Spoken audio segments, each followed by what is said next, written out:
여러분 안녕하세요. 청소년 심리 및 상담 1주차 1차시 강의를 시작하겠습니다.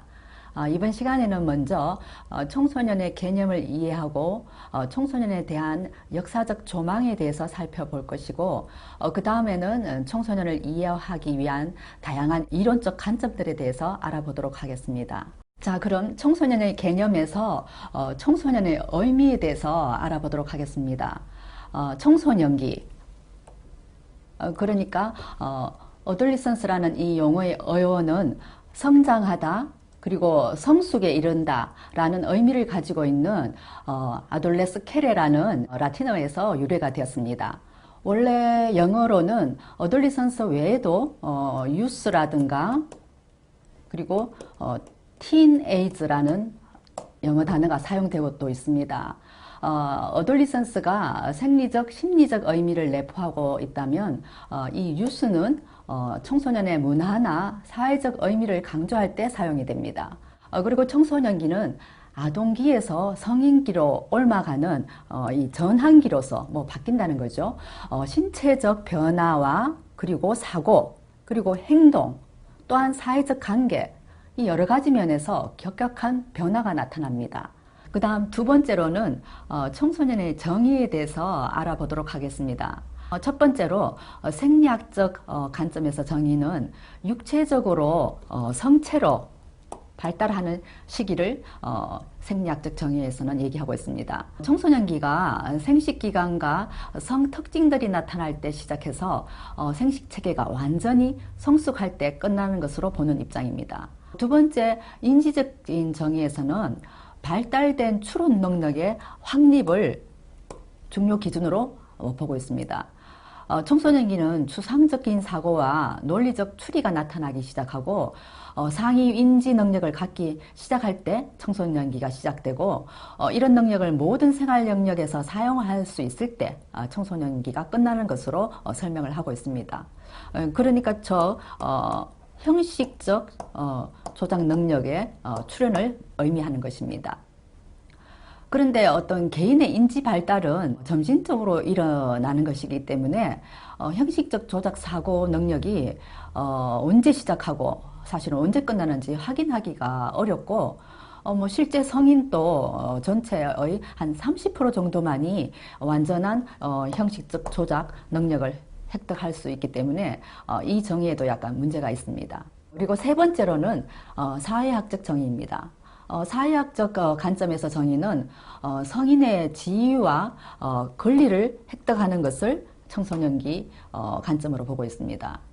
사춘기가 나타나서 시작되고 사회적 요구에 대한 일관성 있는 대처 양식이 확립돼서 사회가 청소년을 성인으로 인정할 때 청소년기가 끝난다고 봅니다.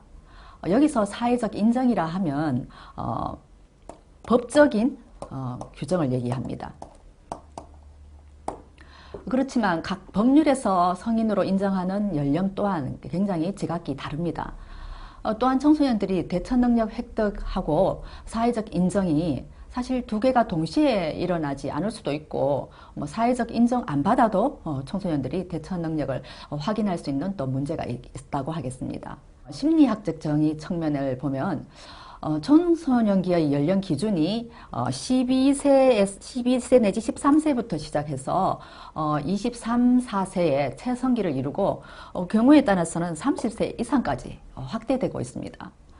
후기 산업사회 이후의 청소년기는 굉장히 과거보다 앞당겨지고 또 그 시기도 굉장히 연장됐습니다. 따라서 심리학적 정의에서 청소년기의 기간은 정치적, 경제적, 그리고 기술적 조건에 따라서 굉장히 변화하고 있음을 알 수 있습니다.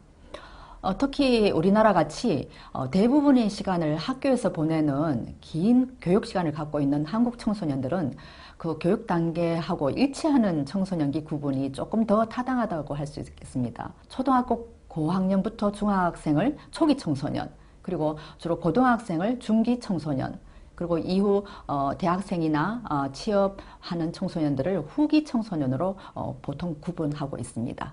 예, 앞에서 설명드린 사회학적 정의에서 언급했던 청소년 관련 법률에서의 청소년 연령을 조금 더 세부적으로 살펴보도록 하겠습니다. 먼저 청소년 보호와 규제를 목적으로 하고 있는 청소년 보호법에서는 19세 미만을 청소년으로 정의하고 있습니다. 근데 단 이때 만 19세가 되는 해의 1월 1일을 맞은 사람은 제외하고 있습니다. 이는 대부분 법률에서는 나이가 만 나이 기준인데 실제 이 청소년 보호법의 나이는 그러니까 한국 나이, 쉽게 말하면 한국 나이, 연나이를 기준으로 해서 아래 나오는 소년법이나 민법하고 19세 미만으로 되어 있지만도 따지게 될 때 조금 차이가 납니다. 그 다음 청소년 기본법은 만 9세에서 24세 사이를 청소년으로 규정을 하고 있고 소년법은 만 나이로 19세 미만, 아직까지 일본에서는 20세 미만으로 되어 있습니다. 우리나라가 한 살 더 낮아졌죠, 그죠? 예, 정의를 하고 있고 아동복지법이나 영아진흥법은 만 18세로 더 낮게 정의되어 있습니다. 그리고 민법에서는 만 19세가 되면 성인이 된다고 규정을 하고 있는데 이때 예외로 미성년자라 하더라도 혼인 적정 연령 그러니까 만 18세가 돼서 부모의 동의를 받아서 혼인을 하게 되면 또 성인으로 인정을 하고 있습니다. 다음 청소년의 발달적 특징을 알아볼 필요가 있겠습니다. 첫 번째, 신체 생리적 특징에 대해서 알아보도록 하겠습니다. 청소년기의 가장 뚜렷한 신체 특징은 아마 이 체형의 변화와 함께 성적 성숙이 이루어지는 부분이라 하겠습니다. 이때 앉아 신체 생리적으로 2차 성징이 나타나게 됩니다. 이 사춘기라는 말은 대부분 신체 생리적 발달을 의미하는 것인데 성장이 급등하고 성호르몬이나 생식기관이 발달하면서 이런 변화들로 인해서 청소년 초기에는 심리 사회적 발달에도 큰 다른 변화들이 일어난다고 볼 수 있겠습니다. 그리고 두 번째 인지적 발달 특징을 살펴보도록 하겠습니다. 청소년기가 되면 인지 발달에 있어서 굉장히 질적인 차이가 나타나는데 삐아제는 이 단계를 형식적 조작기가 시작되는 시기라고 하였습니다. 이 단계의 가장 큰 특징은 추상적 사고와 그리고 가설연역적 사고로 대표된다고 할 수 있겠습니다.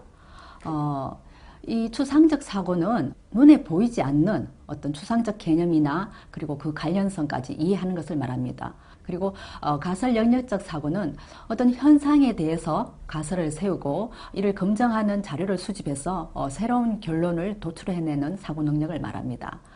이런 두 가지 대표적인 어떤 인지 능력의 발달로 인해서 청소년들은 이전의 아동기에 비해서 훨씬 더 효율적으로 어떤 지적 가업을 수행을 할 수 있게 됩니다. 그리고 다음에는 세 번째 정서적 발달 특징을 알아보도록 하겠습니다.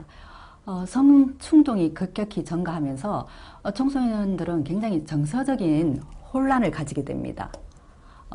이로 인해서 불안하고 가민해지고 긴장이 증가하고 이런 부분들이 생기는데 청소년기 때 약물을 남용하고 비행 행동하는 어떤 이런 원인 중에는 이런 불안한 정서를 감소시키기 위해서 그런 경우가 굉장히 많습니다. 또한 청소년들은 감정에 있어서도 굉장히 양가 감정을 가집니다. 그래서 부모님한테 의존하고자 하는 마음도 있지만 또 한편으로는 독립하고 벗어나고자 하는 마음도 가지고 있고 또 사회관계 속에서 굉장히 사랑받고 인정받고 싶은 마음이 있는 한편에 또 다른 한편으로는 그 사회 구성원 기성세대를 탈하겠다고 막 경멸하면서 저항하고 또 이런 마음이 두 개가 같이 공존을 하고 있기 때문에 보는 어른들도 청소년을 대할 때 굉장히 좀 혼란스럽고 사실 본인들도 굉장히 혼란스럽겠죠. 그죠? 그리고 네 번째는 굉장히 자아 정체감이 중요해지는 시기라고 할 수 있겠습니다. 청소년이 갖는 가장 근원적이고 어려운 물음이 아마 나는 누구인가 하는 어떤 질문이 아닐까 생각합니다. 저희 때는 대학교에 처음 들어갔을 때 교수님이 내주신 리포트 그 주제가 나는 누구인가였어요. 그래서 그 리포트는 책을 갖다 뺏길 수도 없고 굉장히 쓰는데 고민을 많이 하고 생각을 많이 했던 숙제로 남아 있습니다. 이런 식으로 자아정착한 문제가 대두하게 되는데 이는 어린 시절부터 특히 부모와 같이 중요한 타인들로부터 받은 피드백을 통해서 형성이 되는데 이 청소